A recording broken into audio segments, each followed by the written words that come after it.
Hey, what's going on, guys? It's me, Jedi. Today, we're going to be looking at one of the greatest monuments in India, and some consider it to be another wonder of the world. It is the Taj Mahal. So, let's go.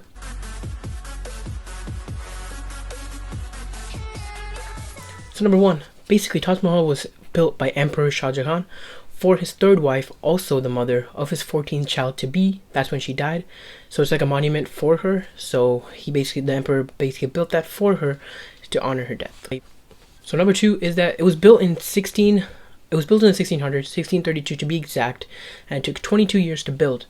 But it took 20,000 laborers, and it also took a huge architect with many other small architects around him. And the huge architect was Ahmed Lowry, and there's many architects around him.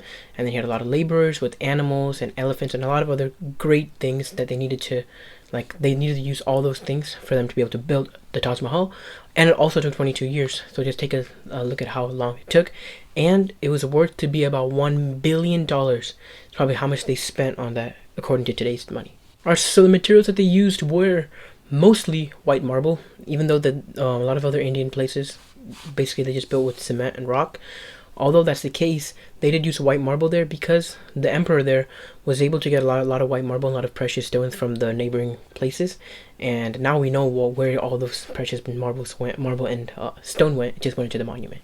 So there are actually a lot of inscriptions in the Taj Mahal, and these were just basically there put by the emperor to basically show people the times that they were in, and the people who could translate all these inscriptions say that it's a basic explanation of what went on at that time, and the emperor goes into detailed explanations of what happened and who his wife was and how she died. So the really cool thing about Taj Mahal is the fact that it's actually like one of the most perfect statues or one of the most perfect monuments. And the reason is, it's not because of the fact that it's built with $1 billion, but it's because of the fact that all four of the sides are perfectly symmetrical, so you could go on any four side and you won't be able to tell the difference. And this is really cool, and this is a great project done by the emperor. And you can really see how smart the architect was to be able to pull this off, because even now it's really hard to pull symmetrical structures off, but they were able to pull a huge monument with all four sides being perfectly symmetrical. So number 7 is that the Taj Mahal actually has different colors. Freaky, huh? Well, the way it works is, since it's purely white marble, when the sun shines on it, the colors usually change. So in the morning it'll be a bright yellow, and then slowly it'll just change throughout the day, and the colors completely vary. So this is really cool because the Taj Mahal basically is like a color changing monument, and a lot of people around there actually believe that these colors actually mean something, and they say that they're able to tell how their day is going to be based on the colors that happen there. But we can take from that what we want. So although the Taj Mahal was great and there was a lot of precious stones and a lot of cool marble and stuff in there, you may not be able to find any of that if you go there now. And the reason is because there was a huge rebellion, and the rebels were able to go in, and they were like a bunch of soldiers. It was like in the 1800s, and they were able to just go in there, take out all the stones, and take out most of the gold and a lot of things that were put in there, and a lot of the precious stones, and they basically just looted the entire thing. So now if you go there, you won't be able to see any of that. But that's the reason why. So even the Great Taj Mahal went through a lot of struggles. Number 9 is probably the most funniest one, because there's 2 myths that are just worth laughing over. And you might have noticed that I skipped a number. Well, I'm going to combine these 2 myths into one number.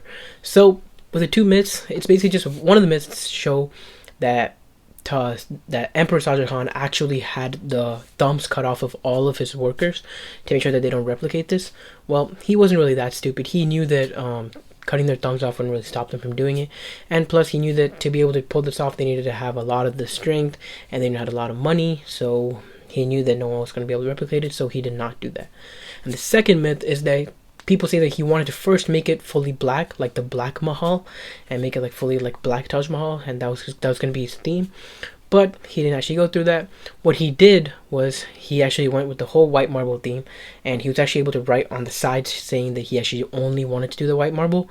But a lot of the philosophers and a lot of different people think otherwise, and they do think that he wanted to go for the black look. So in the comment section below, guys, let me know, you think it would look a lot cooler with black, or you think that the white thing is like pretty good? So number 10 is that a lot of people around the areas, including the Persian people and the other like native the different types of Indian people around there, say that it's all like a representation of their culture. But in reality, it was representation of a mix of all the cultures: Persia, Islam, and India, which is a huge mix. But a lot of people say that it is a temple for Shiva, who's a popular India god, and a lot of Persian people and a lot of Islamic people say that it's a representation of their god.